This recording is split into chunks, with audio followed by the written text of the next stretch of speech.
Welcome back to Satire World, the only show brave enough to poke the bear, the eagle, and the dragon all at once. Today, we are diving headfirst into a political game that everyone knows, but absolutely nobody actually enjoys playing: Sanctions. You know, that magical tool used by global superpowers when they are too polite to declare war, but too angry to send a birthday card. Have you ever thought that international sanctions are basically just like high school drama on a global scale? It is like when you refuse to lend your best friend money to buy lunch because they annoyed you, but then you catch them eating a delicious pizza 5 minutes later that they got from someone else. You sit there fuming, hungry, while they enjoy the pepperoni of defiance. Let's figure out if this passive-aggressive strategy actually works, or if it is just a giant theater production. To understand sanctions, we have to look at the rulebook of the Global Cool Kids Club. Sanctions are measures that countries apply to pressure others. It is the diplomatic equivalent of giving someone the silent treatment or uninviting them from the party. Imagine you have a neighbor who plays loud music at 3 a.m. Instead of going over there to unplug the stereo, you decide to convince every grocery store in town to stop selling him eggs. That will show him. Now he can't make omelets. Take that, loud music man. In the geopolitical world, instead of eggs, we are talking about technology, spare parts, banking access, and luxury handbags. It is a way of saying, we don't like your behavior, so we are going to make it really inconvenient for you to buy new shoes.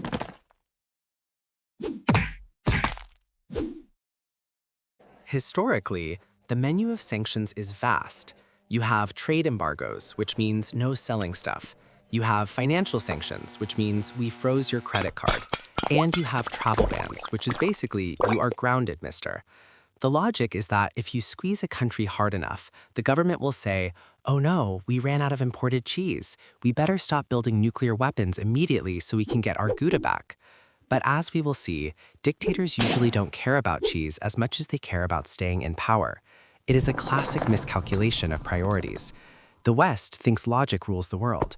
The targets of sanctions operate on pure stubbornness.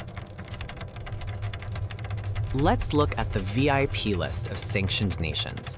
It is quite an exclusive club. We have the classics like North Korea, the vintage members like Cuba, and the heavy hitters like Russia and Iran.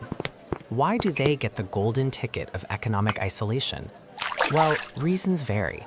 North Korea likes to launch rockets into the ocean to fight the war against Poseidon. The West generally frowns upon nuclear fireworks.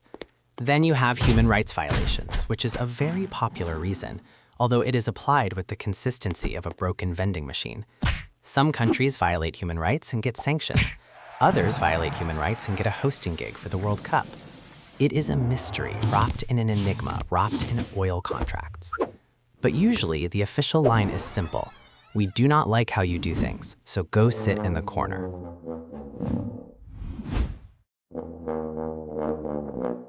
Now, let's talk about the impact. Who actually feels the pain?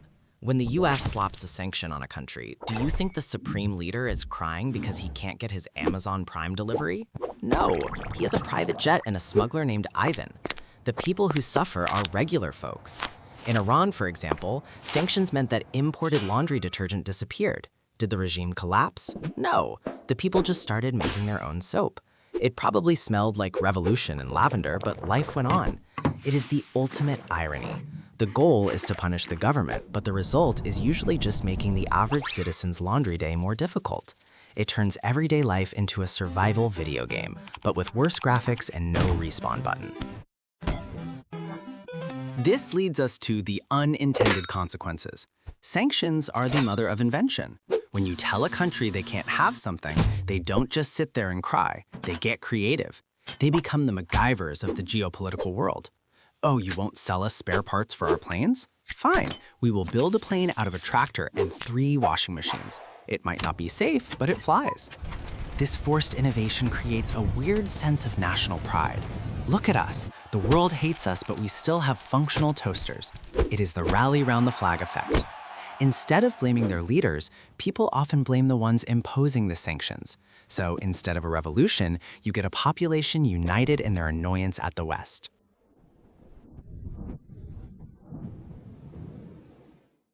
And then there is the shadowy world of the block market. If sanctions are the lock, smugglers are the lock pickers. Sanctions create a massive incentive for illegal trade. It is economics 101, supply and demand. If you ban iPhones in a country, the price of an iPhone triples, and suddenly every grandmother with a suitcase is an international smuggler. You create a vibrant underground economy where you can buy anything if you know the right guy behind the gas station. We see illegal bread, contraband cola, and forbidden laptops. The irony is delicious. The sanctions are meant to cut off funds, but they often enrich a new class of criminals and corrupt officials who control the smuggling routes. Good job, policymakers. You just funded the mafia's retirement plan. Let's take a tour of the Hall of Fame of failed sanctions. Exhibit A, Cuba. The United States has been sanctioning Cuba since the dinosaurs roamed the earth. The goal was to remove the communist regime. Decades later, the regime is still there, and the only thing that happened is that Cuba became a living museum of classic American cars. They are keeping 1950s Chevrolets running with duct tape and prayers. If anything, the sanctions just made Cuban mechanics the best in the world. Exhibit B, Russia. The recent massive sanctions package was supposed to crush their economy instantly. Instead, they just sold their oil to other people and opened knockoff versions of McDonald's. Tasty and That's It is the name of the new burger joint. You can sanction the Big Mac, but you cannot sanction the craving for calories.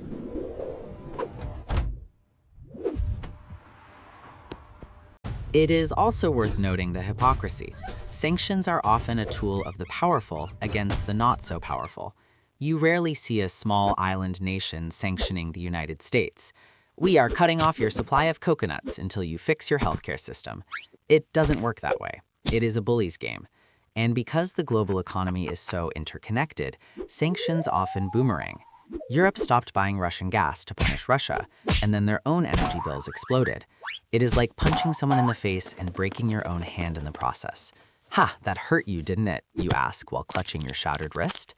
The interconnectedness of the modern world means you cannot isolate a major player without setting your own house on fire just a little bit. Furthermore, sanctions are driving countries away from the Western financial system. If you weaponize the dollar, people stop using the dollar.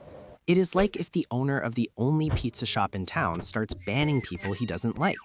Eventually, those people are going to open their own taco stand. We are seeing the rise of alternative payment systems, cryptocurrencies, and barter trades.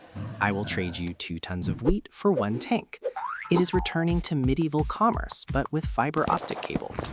The long-term effect might be the end of Western financial dominance, all because they overplayed their hand with the sanctions card.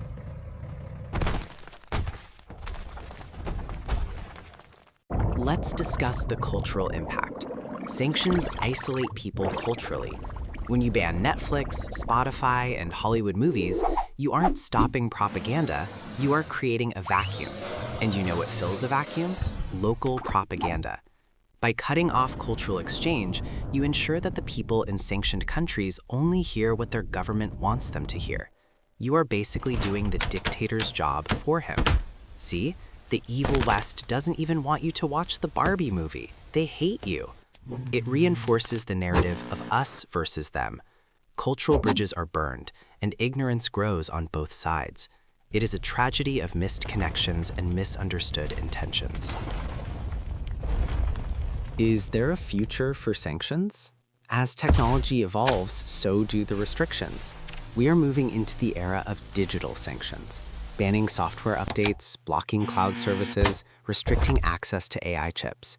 It is a cyber siege. Imagine waking up and your phone doesn't work because a politician in a different continent signed a paper. This is the new frontier. But just like physical goods, digital goods find a way. VPNs, pirated software, and open source code are the new smuggling tunnels. The cat and mouse game continues, just in the server rooms instead of the shipping lanes. The more you try to tighten your grip, the more star systems slip through your fingers. Wait, that's Star Wars, but the principle applies.